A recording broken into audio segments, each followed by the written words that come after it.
इधर यूपी में रोहिंग्या और घुसपैठियों की पहचान करने का जो मिशन शुरू हुआ है वो अब सवालों के घेरे में आ गया है। देखिए रिपोर्ट।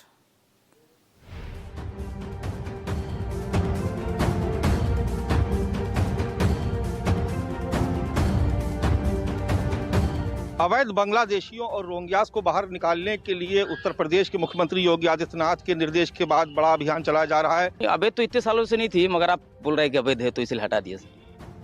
यूपी में घुसपैठ के विरुद्ध सीएम योगी का युद्ध। उत्तर प्रदेश में सीएम योगी के निर्देश पर युद्ध स्तर पर घुसपैठियों को प्रदेश से बाहर करने का अभियान शुरू किया गया, जिसके बाद लखनऊ में पुलिस फुल एक्शन मोड में दिखाई दी। लखनऊ के डालीबाग स्थित अवैध बस्ती में कार्रवाई की गई। यहां अवैध रूप से बसे लोगों को हटाया गया, साथ ही यहां बसे लोगों के दस्तावेज चेक किए गए, क्योंकि इस बात की आशंका थी कि यहां असम के लोगों की आड़ में रोहिंग्या और बांग्लादेशी नागरिक अवैध रूप से बसे हो सकते हैं। अवैध बांग्लादेशियों और रोहिंग्यास को बाहर निकालने के लिए उत्तर प्रदेश के मुख्यमंत्री योगी आदित्यनाथ के निर्देश के बाद बड़ा अभियान चलाया जा रहा है। यह खाली मैदान आप देख रहे हैं, यहाँ पर अवैध बस्ती बनाई गई थी जिसमें बहुत सारे बांग्लादेशी थे, और ये देख रहे हैं पूरी बस्ती को यहाँ पर फिलहाल उजाड़ दिया गया है। और आप देख रहे हैं कि यहाँ पर जो पुलिसकर्मी भी मौजूद है, उनसे भी बात करते हैं कि यहाँ पर किस तरीके से यहाँ पर जांच पड़ताल की जा रही है। सर ये सर किस तरीके का फॉर्म है ये? सर किस तरीके का फॉर्म है? सर मैं इसके लिए ऑथोराइज नहीं हूँ। अच्छा, ये फाइल जो है ये यहाँ पर आप देख रहे हैं कि पुलिसकर्मियों के हाथ में है, और ये असम प्रांत के जो लोग हैं उनके यहाँ पर सत्यापन किया जा रहा है कि ये बताया गया कि असम के सर जरा फाइल तो हम लोग को दिखा सकते हैं ना सर आप प्लीज? ये देखिए कि लखनऊ के जनपद शहरी क्षेत्र में निवास कर रहे असम प्रांत के परिवार का सत्यापन, ये एक आदमी का यहाँ पर सत्यापन किया जा रहा है, और इस तरीके से डॉक्यूमेंट्स कलेक्ट किए जा रहे हैं। ये आप देख रहे हैं सारे डॉक्यूमेंट्स हैं, और अलग अलग इलाकों में जो पुलिसकर्मी हैं वो इस तरीके की बस्तियों में छानबीन कर रहे हैं। ये सारे डॉक्यूमेंट्स हैं यहाँ पर, जो आप इसकी पूरी फाइल यहाँ पर बनी हुई है। ये यहाँ पर कैसे रह रहे हैं, किस तरीके से रह रहे हैं, इसकी जांच पड़ताल की जा रही है। लखनऊ में अवैध घुसपैठियों के खिलाफ ऑपरेशन सीएम योगी के उस निर्देश के बाद शुरू किया गया, जिसमें कहा गया है कि राज्य के 17 नगर निकायों में काम कर रहे रोहिंग्या और बांग्लादेशी नागरिकों की पूरी लिस्ट बनाई जाए और संबंधित कमिश्नर और आईजी के पास लिस्ट भेजी जाए। सीएम योगी ने निर्देश में साफ कहा है कि हर मंडल में डिटेंशन सेंटर तैयार किए जाएं, जहां संदिग्ध विदेशी लोगों को शिफ्ट किया जाएगा। सख्त निर्देश है कि घुसपैठियों को बाहर करने में कोई कोताही नहीं बरती जाएगी। यही वजह रही कि डालीबाग में पुलिस अधिकारियों ने एक शख्स के दस्तावेज चेक किए। बड़ी संख्या में ऐसे लोग मिले जो असम के रहने वाले थे, लेकिन लंबे समय से लखनऊ में बसे थे। यहाँ इन लोगों ने सरकारी जमीन पर अवैध बस्ती बसा ली, जिसे प्रशासन ने कार्रवाई करते हुए ध्वस्त कर दिया। क्या है आपका नाम? रजब अली। आप कहाँ के रहने वाले हैं? असम के। तो यहाँ पे कब से रह रहे हैं, कैसे रह रहे हैं? यहाँ लगभग बचपन से हूँ सर, 25-26 साल हो गए। तो आपके पास क्या क्या है यहाँ पर? ये सर आप देख सकते हैं बिल्कुल। ये मेरा आधार कार्ड, ये हमारा भाई का आधार कार्ड, ये हमारी एनआरसी, ये अच्छा। जी ये मेरी पूरी फैमिली की एनआरसी। आप यहाँ पर रहते, आपका मकान कहाँ पर? यहाँ पर नहीं, तोड़ दिया हम लोग को, इंडिया ने तोड़ दिया। तोड़ दिया जी। आप लोग यहाँ मतलब ये लीगलाइज नहीं थी, अवैध है क्या ये? नहीं, अवैध तो इतने सालों से नहीं थी, मगर आप बोल रहे हैं कि अवैध है तो इसे हटा दिया। योगी सरकार का दावा है कि कुछ नगर निकायों में रोहिंग्या और बांग्लादेशी नागरिक फर्जी दस्तावेज बनवा कर रह रहे हैं और स्थानीय पहचान लेकर संवेदनशील इलाकों में बस गए। सरकार इसे सुरक्षा, आपसी सौहार्द और चुनावी डेटा की शुद्धता से जोड़कर देख रही।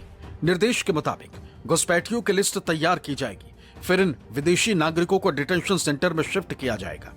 वहीं से उनकी नागरिकता, दस्तावेज और मूल देश की तस्दीक की जाएगी। फिर नियम पूरे होने पर घुसपैठियों को उनके मूल देश वापस भेजने की प्रक्रिया शुरू होगी। आपको दिखाते हैं तस्वीरें और भी दिखाते हैं कि किस तरीके से यहाँ पर जो बहुत सारे लोग जो हैं वो असम से आकर के यहाँ पर बस गए, लेकिन उनकी आड़ में बहुत सारे बांग्लादेशी, बहुत सारे रोहिंग्यास यहाँ पर आए, और चूंकि एसआईआर की प्रक्रिया चल रही है, ऐसे में उत्तर प्रदेश के मुख्यमंत्री योगी आदित्यनाथ की तरफ से ये कहा गया है कि जितने भी उत्तर प्रदेश के जिले हैं और उनके निकाय हैं, उनको ये जिम्मेदारी दी गई है कि वो ऐसे अवैध झुग्गी झोपड़ियों में जाकर के चिन्हित करें, डॉक्यूमेंट्स को वेरीफाई करें और देखें कि वहां पर कहीं असम की या दूसरे स्टेट से आए हुए जो मजदूर है, उनकी आड़ में बांग्लादेशी या रोहिंग्यास तो नहीं रह रहे हैं। ये देखिए तस्वीरें देखिए, ये गद्दा आपको नजर आ रहा है सामने। इसके अलावा देखिए मच्छरदानी है, ये कंबल है, तमाम सारा सामान है। इस पूरी बस्ती को यहाँ पर उजाड़ दिया गया। दरअसल ये सरकारी जमीन है और यहाँ पर आसाम से आए हुए लोग रह रहे थे जो अलग अलग इलाकों में काम करते, कुछ लोग कबाड़ का काम करते, कुछ सफाई कर्मियों का काम करते हैं। कुल मिलाकर योगी सरकार ने यूपी में अवैध घुसपैठियों पर जीरो टॉलरेंस का संदेश दे दिया। अफसरों को साफ निर्देश दिए गए, समय सीमा भी तय है और पूरे ऑपरेशन की निगरानी सीधे मुख्यमंत्री कार्यालय से की जा रही। लापरवाही पर सख्त कार्रवाई की चेतावनी दी गई। यानी अब यूपी में अवैध रूप से बसे विदेशी नागरिकों की खैर नहीं, फिर चाहे वो रोहिंग्या हो या फिर बांग्लादेशी। अपराधियों के आइडेंटिफिकेशन के लिए बहुत ज़रूरी है कि जो भी व्यक्ति बाहर से आए हुए हैं, जो किराएदार के फॉर्म में या कहीं झुग्गी झोपड़ियों में रह रहे हैं, उन सभी का सत्यापन हो। और इसके लिए व्यापक तौर पे अभियान हम लोग चला रहे हैं कि जो भी व्यक्ति बाहर से आए हैं उन सभी के सत्यापन की कार्रवाई हो। और इसी के लिए जो किराएदार सत्यापन है, एम्प्लॉय सत्यापन है, वो सारी चीज़ें हमारी चल रही हैं। साथ ही साथ जो अन्य जगहों पे झुग्गी झोपड़ियों में रह रहे हैं, उन सभी लोगों के आइडेंटिफिकेशन कहीं ऐसा तो नहीं कि वो वहाँ रहकर अपराध कर रहे हों, और वो सारी आइडेंटिफिकेशन कर रही है, हमारी टीमें सत्यापन कर रही हैं। और जैसे भी जिस प्रकार के जो तथ्य आएंगे उसके आधार पर आगे की कार्रवाई होगी। मैंने कई बार अभियान चलाया है। मैंने दिसंबर में अभियान चलाया है, 50 परिवार को बाहर किया है। वो उसी दिन ट्रेन में बैठ के चले गए।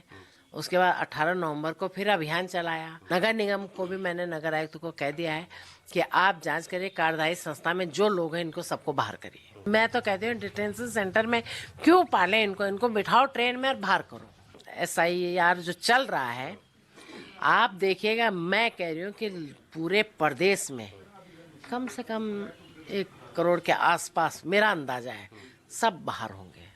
मतलब ये बांग्लादेशी और रोहिंग्या की बात कर रहे हैं आप? मैं कह रही हूँ ना, ये लोग सब बाहर होंगे। उत्तर प्रदेश में इस कार्रवाई से ठीक एक दिन पहले ही घुसपैठियों को लेकर सुप्रीम कोर्ट ने सख्त टिप्पणी की थी।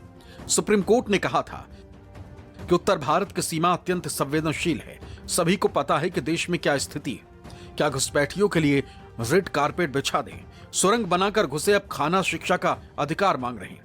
हमारे अपने गरीब बच्चे इन सुविधाओं के हकदार हैं या नहीं? क्या घुसपैठियों को शरणार्थी का दर्जा दिया जा सकता है?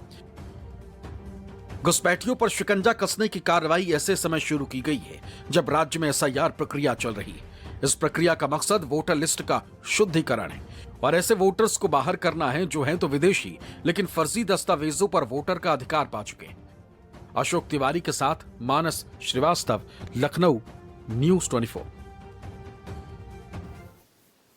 तो योगी जी का जो प्रशासन पिछले 8 सालों से घुसपैठियों के मामले पर चुप्पी साधे बैठा रहा, अब अचानक एक्टिव होता है। सवाल कार्रवाई को लेकर नहीं, टाइमिंग को लेकर है, क्योंकि विपक्ष सीधे आरोप लगा रहा है कि SIR के बहाने बड़े पैमाने पर उनके वोटर्स को वोटर लिस्ट से हटाने की तैयारी है, जबकि योगी सरकार का दावा है कि राज्य में एक भी घुसपैठिया नहीं रहेगा। अब इस पर कांग्रेस और सपा ने सवाल उठाते हुए कहा कि यूपी में 9 साल से और केंद्र में भी बीजेपी की सरकार है, फिर राज्य में घुसपैठिए कहां से आए? ये रिपोर्ट देखिए। उत्तर प्रदेश का जो भी कदम है, सरकार ने जो ये एक निर्णय लिया है, स्वागत के योग्य है। रोहिंग्या को लेकर सिर्फ हो हल्ला मचाया जा रहा है। उत्तर प्रदेश में जो बंगाल, खासतौर से आसाम से आए हुए लोग हैं वो रहते हैं, तो क्या भारत के ही लोगों को अब उत्तर प्रदेश की बीजेपी सरकार घुसपैठिया घोषित कर देगी? सीएम योगी ने घुसपैठियों को राज्य से बाहर करने के निर्देश दिए। प्रशासन फौरन कार्रवाई में जुट गया, लेकिन घुसपैठियों पर सरकार और विपक्ष को आमने सामने लाकर खड़ा कर दिया। जहां सरकार का तर्क है कि अवैध रूप से राज्य में बसे विदेशियों को चिन्हित कर बाहर करना है, तो वहीं विपक्षी दलों का कहना है कि देश के ही नागरिकों को घुसपैठिया बताया जा रहा है। कांग्रेस प्रवक्ता ने दावा किया कि रोहिंग्या के नाम पर सिर्फ हल्ला किया जा रहा है। देश पारित किया गया योगी आदित्यनाथ द्वारा, जो लोग इस देश के नागरिक नहीं हैं, किसी भी तरह से घुसपैठ कर यहाँ हैं, उनका सघन निरीक्षण कर चेकिंग अभियान चलाया जाएगा। ऐसे लोग यदि पकड़े जाएंगे तो उन्हें डिटेंशन सेंटर में रखा जाएगा, उन्हें डिपोर्ट किया जाएगा। देश के संसाधनों पर पहला अधिकार देश के नागरिकों का है। जो ऐसे अवैध रूप से घुसे हुए लोग हैं, जिन्हें घुसपैठिए कहते हैं, उनके खिलाफ सरकार कठोर कार्रवाई करेगी, उनको डिटेंशन सेंटर ले जाएगी, उन्हें उनके देश में डिपोर्ट करेगी। रोहिंग्या को लेकर सिर्फ हो हल्ला मचाया जा रहा है। देश का विषय है। दूसरे देश के जो भी घुसपैठिए देश में घुसे हैं उनको निकालने के लिए केंद्र सरकार की तरफ से नोटिफिकेशन आना चाहिए। कांग्रेस सरकार में तो लाखों रोहिंग्याओं को, घुसपैठियों को देश से बाहर निकाला गया। मुख्यमंत्री जी बड़े बड़े भाषण देते हैं, डिटेंशन सेंटर बनाएंगे, वो क्यों नहीं बताते हैं कि कितने रोहिंग्या भारतीय जनता पार्टी और मोदी सरकार ने इस देश से पिछले 10 साल में बाहर निकाले।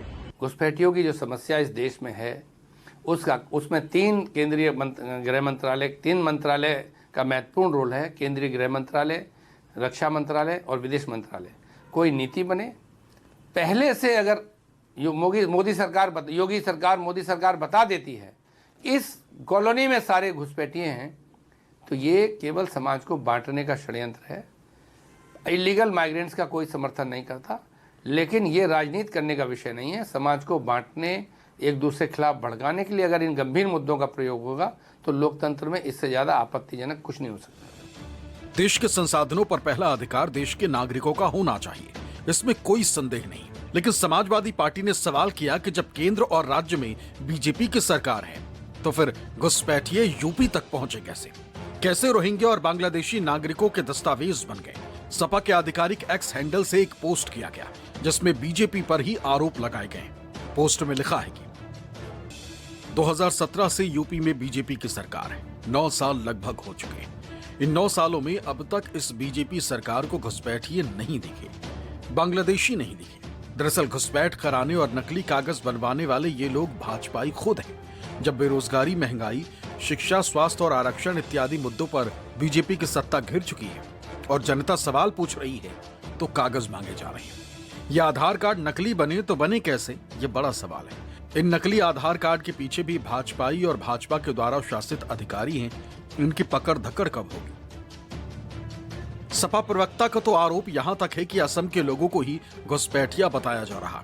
दरअसल बुधवार को जिस डालीबाग में अवैध बस्ती को तोड़ा गया, वहां ज्यादातर असम के लोग बसे हुए हैं, जिन्होंने अपने दस्तावेज भी पुलिस पड़ताल के दौरान पेश किए। उत्तर प्रदेश में जो बंगाल, खासतौर से आसाम से आए हुए लोग हैं वो रहते हैं, तो क्या भारत के ही लोगों को अब उत्तर प्रदेश की बीजेपी सरकार घुसपैठिया घोषित कर देगी? उन्हें नाजायज परेशान किया जा रहा है, उनकी जो झुग्गी झुपड़ियां हैं वो उजाड़ी जा रही हैं, वो अपना आधार दिखा रहे हैं, पहचान पत्र दिखा रहे हैं, लेकिन लोग मान नहीं रहे हैं। अब सवाल तो उठेंगे ही कि अगर राज्य में रोहिंग्या और बांग्लादेशी घुसपैठ कर चुके हैं तो ऐसा संभव कैसे हुआ, या फिर धार्मिक ध्रुवीकरण को ही तूल दिया जा रहा, क्योंकि यूपी में 2027 में विधानसभा चुनाव है। जो प्राइवेट काम में लगाए गए हैं, जैसे नगर निगम में भी जो लोग काम कर रहे हैं, उनकी भी सूची रोहिंग्याओं का बनाने का आदेश दिया है। नहीं, देखिए, इनको जैसे भी हो डिटेन करके इनको बाहर करना है, तो उसके लिए उत्तर प्रदेश का जो भी कदम है, सरकार ने जो ये एक निर्णय लिया है, स्वागत के योग्य है। और मैं समझता हूं कि पूरा प्रदेश और पूरा देश इसका स्वागत करेगा। सच्चाई ये है कि उत्तर प्रदेश में बेरोजगारी, महंगाई, दलितों, महिलाओं पर अत्याचार चरम पर है। युवा नौकरी के लिए परेशान है, सरकार इन्वेस्टमेंट करा नहीं पा रही। इसीलिए सिर्फ और सिर्फ धार्मिक ध्रुवीकरण को तूल देने के लिए इस मुद्दे को लाया जा रहा है। भाजपा की नीयत साफ नहीं है, सिर्फ झूठ बोल रहे हैं।